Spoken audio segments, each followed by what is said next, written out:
দর্শক আসসালামু আলাইকুম এবং অনন্ত শুভকামনা সবার জন্যে। আজকাল অনেক ইউটিউব সাংবাদিক, আমি তাদেরকে ইউটিউব সাংবাদিকই বলবো, তারা অন্তর্বর্তীকালীন সরকারকে দুর্বল করার চেষ্টা করছেন বিভিন্নভাবে। বিশেষভাবে তারা টার্গেট করেছেন অন্তর্বর্তীকালীন সরকারের প্রধান উপদেষ্টা অধ্যাপক ডক্টর মোহাম্মদ ইউনূসকে। তারা সমালোচনার নামে অধ্যাপক ইউনূসের চরিত্র হনন করবার চেষ্টা করছেন নানান কৌশলে, প্রত্যক্ষ কিংবা পরোক্ষভাবে। তো আমাদের কর্তব্য তাদেরকে পাবলিকলি এক্সপোজ করা, পাবলিকের সামনে নিয়ে আসা, তারা আসলে কারা, কেন তারা এই কাজটি করছে, জেনে বুঝে সরকারকে অস্থিতিশীল করবার চেষ্টা কেন তারা করছে, কার এজেন্ডা তারা বাস্তবায়ন করছে। তো দর্শক, আজ আমি যাকে এক্সপোজ করবার চেষ্টা করব তিনি হলেন মানচিত্র নামক চ্যানেলটির কর্ণধার mister Panda. Sorry, that was a slip of the tongue. আমি আসলে বলতে চেয়েছিলাম মিস্টার পান্না, মঞ্জুরুল আলম পান্না। হ্যাঁ, মিস্টার পান্না অনেক দিন থেকে নানাভাবে তার চ্যানেল থেকে, মানচিত্র থেকে অন্তর্বর্তীকালীন সরকার নিয়ে কথা বলছেন। 5 আগস্ট পরবর্তী সময়ে কথা বলছেন, আজকাল অনেক বেশি কথা বলছেন, প্রচুর ভিডিও দিচ্ছেন, প্রচুর আলোচনা করছেন, এবং তার কাজ একটি, কোনো না কোনো কৌশলে সরকারকে দুর্বল দেখানো, সরকারকে অস্থিতিশীল করবার চেষ্টা করা, এবং বিশেষভাবে অধ্যাপক ডক্টর মোহাম্মদ ইউনূসকে ব্যক্তিগতভাবে আক্রমণ করা। এটি তার একমাত্র কাজ, ধ্যান এবং জ্ঞান। তার ভিডিও কন্টেন্ট থেকে আজ আমি বিষয়টি প্রমাণ করবার চেষ্টা করব। দর্শক, আমি র্যান্ডমলি তার দুটো ভিডিও পিক করেছি কথা বলবার জন্য, কন্টেন্ট আপনাদের সঙ্গে শেয়ার করব। সেইটি সকালের সূর্যের মতোই পরিষ্কার হয়ে যাবে তিনি আসলে কি চাচ্ছেন। তিনি কি সরকারের গঠনমূলক সমালোচনা করছেন, না ক্যারেক্টার অ্যাসোসিয়েশনে লিপ্ত আছেন, চরিত্র হননে। দেখা যাক তিনি কি বলেছেন। তার প্রথম ভিডিওটি 8 মিনিট 1 সেকেন্ডের। থাম্বনেইল ছিল কূটনৈতিক পরাজয় কার, মোদির বিশেষ বার্তাটি কি, অবশেষে বৈঠকে ডক্টর মোহাম্মদ ইউনূস হারলেন নাকি জিতলেন। তো পরিষ্কার বোঝা গিয়েছে তিনি আজ যে ব্যাংককে শাংরিলা হোটেলে যে বিমস্টেক সম্মেলন উপলক্ষে সেখানে যে সাইডলাইন মিটিংটি হলো ভারতের প্রধানমন্ত্রী নরেন্দ্র মোদীর সঙ্গে এবং আমাদের প্রধান উপদেষ্টা ডক্টর মোহাম্মদ ইউনূসের মধ্যে যে দ্বিপাক্ষিক বৈঠকটি হলো শাংরিলা হোটেলে ব্যাংককের, যা আপনারা অনেকেই দেখেছেন বা এই বিষয়ে পড়েছেন অনলাইনে বা অফলাইনে। সেই বৈঠককে ইঙ্গিত করে মিস্টার পান্না কথা বলবার চেষ্টা করেছেন তার এই ভিডিওতে। তো আমি তিনি যা বলেছেন হুবহু তার কিছু বক্তব্যকে কোট করছি, তার কথার গভীরতা এবং তাৎপর্য এবং আলটেরিয়র মোটিভ যাতে আপনাদের কাছে পরিষ্কার হয়ে ওঠে। প্রিয় দর্শক, আমি হুবহু তার কথাগুলো পড়ছি। অনেক অনিশ্চয়তার পরও বাংলাদেশ সরকারের জন্য বহুল আকাঙ্ক্ষিত এবং বহুল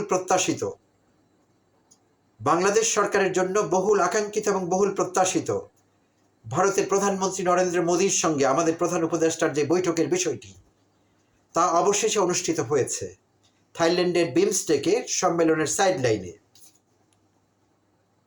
প্রিয় দর্শক, তিনি বলবার চেষ্টা করেছেন বাংলাদেশ সরকারের জন্য বহুল আকাঙ্ক্ষিত এবং বহুল প্রত্যাশিত। এই বৈঠকটি কি শুধু একপাক্ষিক না দ্বিপাক্ষিক? একপাক্ষিক হলে কোনো বৈঠকই দরকার ছিল না, প্রধান উপদেষ্টা নিজের সঙ্গে নিজেই কথা বলতে পারতেন, তখন আমরা এটিকে নাটকীয় স্বগতোক্তি হিসেবে ধরে নিতে পারতাম। 2 জন লোক উপস্থিত ছিলেন, ভারতের প্রধানমন্ত্রী, বাংলাদেশের প্রধান উপদেষ্টা।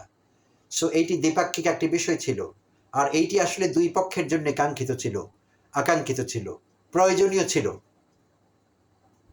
আচ্ছা, এবার আসি তিনি ফার্দার কি বলেছেন। তিনি বলেছেন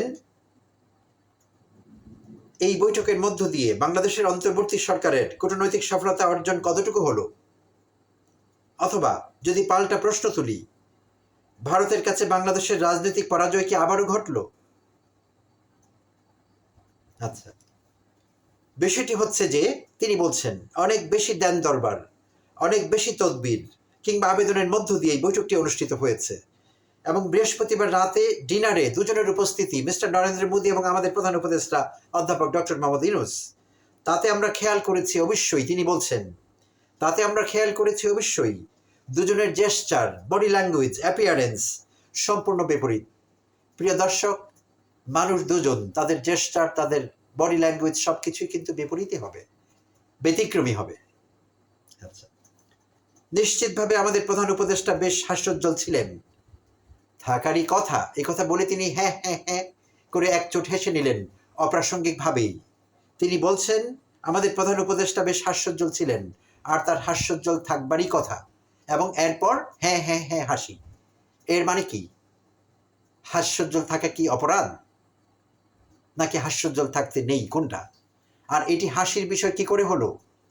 পরক্ষণেই তিনি বলছেন, অন্যদিকে নরেন্দ্র মোদীকে দেখা গিয়েছে বেশ গুরুগম্ভীর, তিনি ভাব নিয়েছিলেন। এটির মধ্য দিয়ে তিনি কি বার্তা দিলেন? তিনি বার্তা দিয়েছেন এই বৈঠক ভারতের প্রয়োজন নেই, এই বৈঠক বা মিটিং ভারতের প্রয়োজন নেই। বাংলাদেশের অনেক বেশি আবেদনের প্রেক্ষিতে তিনি এতে সাড়া দিয়েছেন। মিস্টার পান্না বলছেন এইটি তিনি পাঠোদ্ধার করতে পেরেছেন, নরেন্দ্র মোদীর ভাব গম্ভীর মনোভাব এবং আমাদের মিস্টার ইউনূসের হাস্যোজ্জ্বল চেহারা, এই দুটোর ইন্টারপ্রিটেশন তার কাছে এই যে বৈঠকটি বাংলাদেশেরই দরকার, একপাক্ষিকভাবে ভারতের মোটেই প্রয়োজন নেই, ভারত শুধু সাড়া দিয়েছে বাংলাদেশের ডাকে। এই হলো তার ইন্টারপ্রিটেশন এই মুহূর্তটি। তিনি আরো বলবার চেষ্টা করেছেন, বাংলাদেশের অনেক বেশি আবেদনের পরিপ্রেক্ষিতে নরেন্দ্র মোদী এতে সাড়া দিয়েছেন এবং প্রধান উপদেষ্টার প্রেস সচিব যত কিছু আমাদের সামনে তুলে ধরার চেষ্টা করেন না কেন, তাতে এটুকু প্রমাণ হয়েছে সৌজন্যতা রক্ষা করার জন্য, বাংলাদেশকে শেষমেশ একটি সম্মান দেখানোর জন্য নরেন্দ্র মোদী এই বৈঠকে বসেছেন। এইটি মিস্টার পান্নার ইন্টারপ্রিটেশন, যে আমাদের প্রধান উপদেষ্টার প্রেস সচিব যাই বলেন না কেন আমি এটি মানছি না, মিস্টার পান্না এটি মানছেন না, বাংলাদেশকে সম্মান দেখাবার জন্য ভারত অনাগ্রহী হয়েও এই বৈঠকে রাজি হয়েছেন। মিস্টার পান্নার নিজের দেশ সম্পর্কে, নিজের দেশের সরকারের প্রধান উপদেষ্টা সম্পর্কে এই মনোভাব এবং এই ইন্টারপ্রিটেশন। আচ্ছা, তো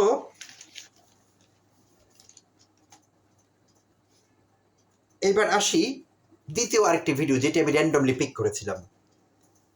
ইউনূস সরকারের বিদায়টা করুণ হবে, থাম্বনেইলে এই কথা লেখা আছে, ইউনূস সরকারের বিদায়টা করুণ হবে। বিএনপি ডক্টর মঈনের যুক্তরাষ্ট্র সফর হচ্ছিল সাম্প্রতিক সময়ে, আপনাদের জানা আছে প্রিয় দর্শক। ডক্টর মঈন বিএনপির কেন্দ্রীয় কমিটির একজন অত্যন্ত গুরুত্বপূর্ণ নেতা, তিনি যুক্তরাষ্ট্র সফর করছিলেন। আর এই সফরকালীন সময় তিনি রয়টার্সকে একটি সাক্ষাৎকার দিয়েছিলেন। আর সেই সাক্ষাৎকারে বিভিন্ন প্রসঙ্গে তিনি বলেছেন যে অন্তর্বর্তীকালীন সরকারকে তিনি বা তারা বোঝাবার চেষ্টা করবেন তারা যাতে সময় মতো সম্মানজনক বিদায় নেন। এই কথাটি তিনি মেনশন করেছিলেন সাক্ষাৎকারে। এটি বাংলাদেশের বিভিন্ন পত্রিকায় এসেছে, বিভিন্ন মিডিয়ায় প্রচার হয়েছে। তো সেই সাক্ষাৎকারের সূত্র ধরে মিস্টার পান্না প্রশ্ন রেখেছেন এবং বলেছেন, যে যায় লঙ্কায় সে হয় রাবণ। তিনি বলবার চেষ্টা করেছেন যে অধ্যাপক ইউনূস ক্ষমতা ধরে আছে দীর্ঘ সময় ধরে, তিনি একবার বলছেন ডিসেম্বরে নির্বাচন দেবেন, আরেকবার বলছেন জুনে নির্বাচন দেবেন। তার উপদেষ্টারা এক একজন এক এক রকম কথা বলছেন এবং মনে হচ্ছে ডক্টর ইউনূস ক্ষমতাকে দীর্ঘস্থায়ী করবার চেষ্টা করছেন। এটি তার ইন্টারপ্রিটেশন মিস্টার পান্নার। এবং তিনি বলেছেন যে যদি অসম্মানজনক বিদায় হয় ডক্টর ইউনূসের, তাতে তিনি অবাক হবেন না। এবং ডক্টর মঈনের এই যে হুমকি, এটি এক ধরনের প্রকারান্তরে হুমকি অন্তর্বর্তীকালীন সরকারকে বা সরকারের প্রধান উপদেষ্টাকে। মঈন খান এক ধরনের হুমকি দিয়েছেন যে তারা যদি মান সম্মান নিয়ে যেতে পারেন সেই বিষয়ে তাদেরকে বোঝানো হবে। তো এইটিকে জাস্টিফাইড মনে করছেন মিস্টার পান্না এবং এই মুহূর্তে তার সাইড নিয়েছেন, বিএনপির সাইড নিয়ে তিনি কথা বলছেন যে তিনি একমত এবং তিনি ওই আশঙ্কা করছেন যে ডক্টর মোহাম্মদ ইউনূসের অসম্মানজনক বিদায় হবে, অন্তর্বর্তীকালীন সরকারের অসম্মানজনক বিদায় হবে। এবং বলছেন একটি অনির্বাচিত সরকার এরকম ক্ষমতায় থাকছে, নির্বাচন দিচ্ছে না। তো মিস্টার পান্নাকে কে কথা বলেছিল যে ডক্টর মোহাম্মদ ইউনূসের সরকার নির্বাচিত সরকার? তার এইটুকু আক্কেল নিজের থেকে হতো বা হওয়ার কথা ছিল যে এই সরকার কোনো নির্বাচিত সরকার না, এইটি সময়ের প্রয়োজনে ডক্টর মোহাম্মদ ইউনূস রাজি হয়েছিলেন, ছাত্র জনতার অনুরোধে ক্ষমতা নিতে রাজি হয়েছিলেন। কোনো ষড়যন্ত্রের মধ্য দিয়ে তিনি এই ক্ষমতা নেননি। আর পান্না বলতেও পারবেন না এমন কারো নাম যে ওই মুহূর্তে কেউ অধ্যাপক ইউনূসের বিকল্প ছিলেন বাংলাদেশে, কিংবা সেইভাবে দায়িত্ব নিয়ে সবকিছু সামলাতে পারতেন। মিস্টার পান্নার মুখ দিয়ে এটা বেরোয়নি এবং তার বোধোদয়ের মধ্যে এই বিষয়টি নেই। তো শুধু এই দুটো ভিডিও আমি র্যান্ডমলি পিক করেছি, তাই এই দুটো নিয়ে কথা বলছি। আরো অসংখ্য ভিডিওতে পান্না চেষ্টা করেছেন অধ্যাপক ইউনূসকে ছোট করতে, ডিমিন করতে, এবং তিনি তা পারপাসলি করেছেন, ইচ্ছাকৃতভাবে করেছেন। দর্শক আপনারা তার ভিডিও দেখলে অনেকেই বুঝতে পারবেন। এবং বিভিন্ন চ্যানেলে এবং বিশেষভাবে তার মানচিত্রে যদি কখনো ঢু মারি তখন কমেন্টগুলোতে যা থাকে সেটা দেখলে বোঝা যায় মিস্টার পান্না কখনো তার কমেন্টগুলো পড়েন কিনা। সাবস্ক্রাইবার্সরা যেসব কমেন্ট করছেন বা ভিউয়ার্সরা তার ভিডিও যখন দেখছেন কমেন্ট করছেন, তিনি তা কখনো দেখেন কিনা আমার সন্দেহ আছে। প্রত্যেকে তাকে ভারতের এজেন্ট বলছে, রয়ের এজেন্ট বলছে, এবং তিনি কারো এজেন্ডা বাস্তবায়ন করছেন এইটি বলছেন। আর মিস্টার পান্না তার মতো করে সবকিছু ইন্টারপ্রিট করেই যাচ্ছেন, এবং তিনি নিজেকে বিশ্লেষক বলে দাবি করছেন। আই স্ট্রংলি ডাউট ইট। যার এরকম একপেশে মনোভাব এবং দৃষ্টিভঙ্গি, সবকিছুকে নিজের মতো করে ব্যাখ্যা করবার চেষ্টা করেন, বাস্তবতার নিরিখে নয়, এমন একজন লোক নিজেকে বিশ্লেষক বলে দাবি করছেন এবং অনর্গল কথা বলে চলেছেন, এটি আমার কাছে অবিশ্বাস্য মনে হচ্ছে। খুবই হাস্যকর বিষয়টি। তাই পান্না এবং পান্নার মতো যারা আছেন ইউটিউব সাংবাদিক, তাদের সম্পর্কে আমরা সচেতন থাকব। প্রিয় দর্শক, তাদের সম্পর্কে আমাদের আরো সাবধানী হতে হবে, তাদেরকে বাধা দিতে হবে, তবে পিটিয়ে না। তাদের প্রতি কারো সহিংস হবার দরকার নেই। আমি সহিংসতার বিপক্ষে। ছাত্র জনতাকে অনুরোধ করব, পান্নাকে অন্য কোনোভাবে আক্রমণ করবার বা তার প্রতি সহিংস হবার প্রয়োজন নেই। তার সঙ্গে চালাতে হবে আমাদের কথার যুদ্ধ। ইন্টেলেকচুয়ালি এইসব ধান্দাবাজকে আমাদের মোকাবিলা করতে হবে। প্রিয় দর্শক, আমি আশা করছি আপনারা আমার সঙ্গে একমত হবেন। ধন্যবাদ সবাইকে, ভালো থাকবেন। আবার কথা হবে অন্য কোনো ভিডিওতে।